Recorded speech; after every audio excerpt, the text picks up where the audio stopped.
Next guest had a 2024 to remember and forget as she finally won gold for Ireland at the European Athletics Championships in June. But then had her Olympic dreams shattered by injury on the eve of the Paris Games. Here tonight to tell us why that dream lives on and why she wants all of us to join her for a mile that really matters this Christmas. Would you please welcome Ciara Mageean?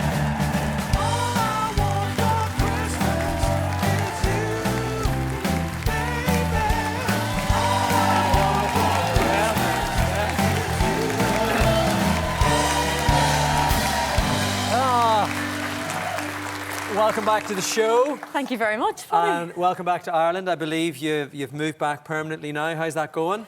It's going well. It's going well. I've moved, bought a wee house in Belfast. Unfortunately, we've got two Down people here. I thought I'd rep a little bit of Down colours for all of us. Unfortunately, I'm County Antrim now, but yeah, moving back home. So it's really lovely to be back on Irish soil. They say life is a roller coaster, Ciara. 2024 definitely a roller coaster for you. Let's start with the high, which was an amazing performance. Gold at the European Athletics Championship. Only the second time an individual gold for Ireland in 90 years. Just yourself and Sonia O'Sullivan managed that. How was that, finally getting the job done after the bronze and the silver? Do you know what?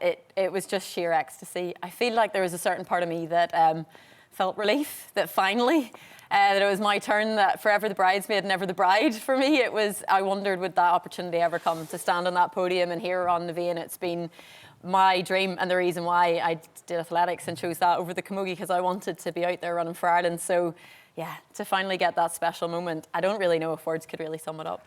And what were the celebrations like then, directly after getting the... Yeah, I'd say people are probably think that it'd be really glamorous. I got straight off the track, was greeted by the Irish team. My boyfriend Thomas was there helping me and had a big hug. And then I got called for drugs testing. So, yeah, so it's really not glamorous. You head into a little quiet room and you pee in a pot. So not glamorous at all. And then, yeah, by the time I got out of there, my race was quite late. I was trying to make my way out. They'd locked a load of the gates. I was trying to find my Aunt Adele. What, you were locked in the stadium? Everybody had gone? So, yeah, we had to climb out off the stadium. The gates were closed, climbed over. I was met by my aunts, by my best friends who had stayed behind for a good few hours with a cold box of pizza and a can of Coke, and I sat on a curb in Rome, and that's how I celebrated it. But you know what? It was, yeah. Yeah, not glamorous, but... Hey, not glamorous, but this is. There it is, look.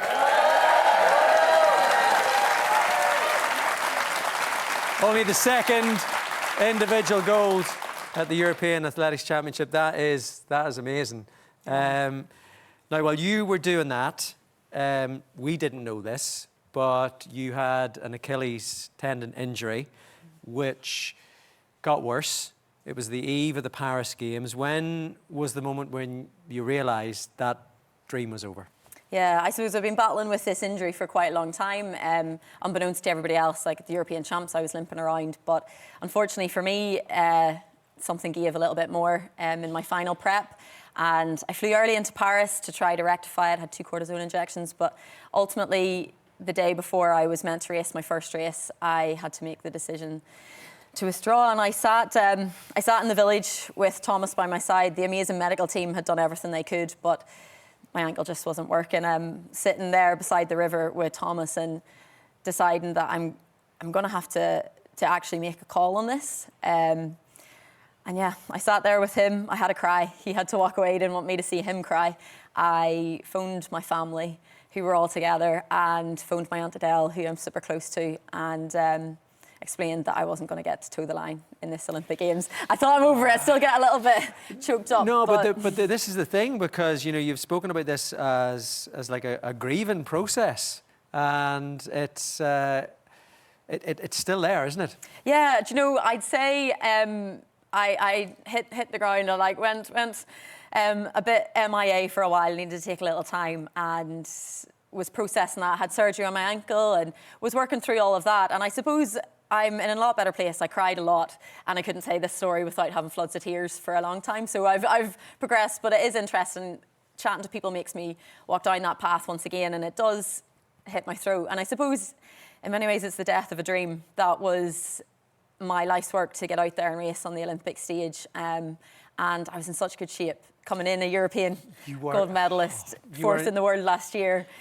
You were in such good shape. And I remember in August going to Portaferry, brought our two boys to the aquarium over there. And this was, nearly a month after the Games. And your Olympic hero posters and flags were still up in Portaferry. Like, what does it mean? Does that help at all that everybody was still so much on your side? Portaferry has been there for me since I was a little tot, getting dubbed, was she the runner? Now that I joke, it looks like there's an election. I'm on every post in Portaferry. It's just so beautiful. Households throughout the town have put up posters and little support for me.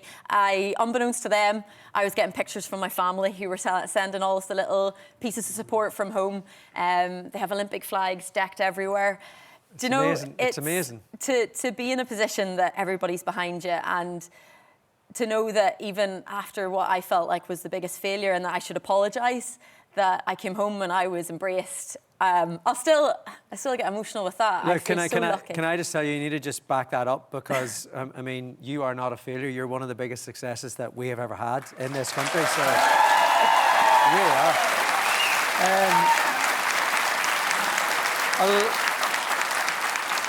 A lot of people were looking at the Olympics and what happened, and they thought, that's your race run in a way. A lot of people thought you were maybe going to retire, but, that's not the case. No, we're not hanging up the spikes yet. I'm not letting that be the lasting memory of an Olympic Games for me. I feel I've unfinished business out there. So I was very determined for this not to be the end of my career. I suppose for many people, they thought maybe that would be it, the final nail in the coffin, because I've had far too many highs and lows, and probably more lows than highs in sport.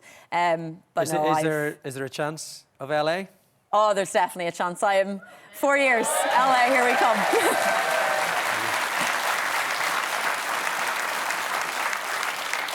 You're talking about Portaferry there. You're going to be running another important mile for goal over Christmas. Tell us about this.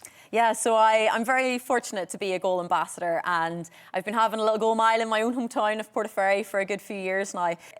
For me, do you know what? It's such a lovely way to round up the Christmas spirit, to be in a time whenever, I suppose for many of us, it's a really, it's a time we're buying lots of stuff and we're coming home to our turkey dinners, and we're very lucky to have all of these things. It can seem like quite a materialistic time of year. For me and my family to be able to go out and do a little thing within the community brings people together, which is so beautiful for our own community at home, but to do something for those less fortunate than ourselves. For me, over the summer, whenever I was thinking of, how do I cope with losing the chance of being Olympic Games, there was probably many things that helped put it in perspective for me. And I'm very fortunate to be an ambassador for two beautiful charities, the Children's Cancer Unit charity at home and the Goal charity.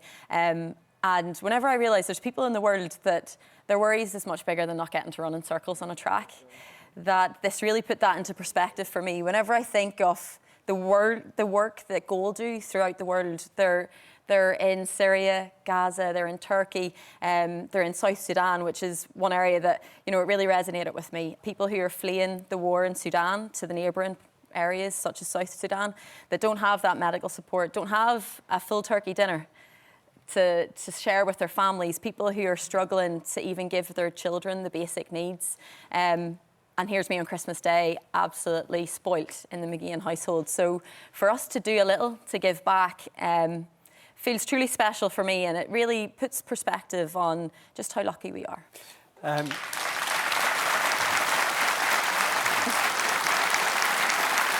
Ciara, you are a champion, but more than that, you are an absolute class act. We are all in your corner. We're really looking forward to seeing what you do next. Come and see us anytime. Give it up for Ciara Mageean. Thank you. And can I say, I'd love... if you want to get out and support Goal, there's a way you can check out a Goal mile near you. Just look it up, and if there isn't one, you can get out yourself. You can make a donation to Goal Mile online. I was chatting to the lads backstage, and they're doing one in Lebanon. So if the boys can get out in Lebanon, we can get out in our own little parishes around. There you go. Please get out. Thank you, Paddy. From the horse's mouth there, as you heard, the AIB Gold Mile will be taking place over the country this festive season. There are 170 events happening nationwide. Go to goalmile.org to sign up.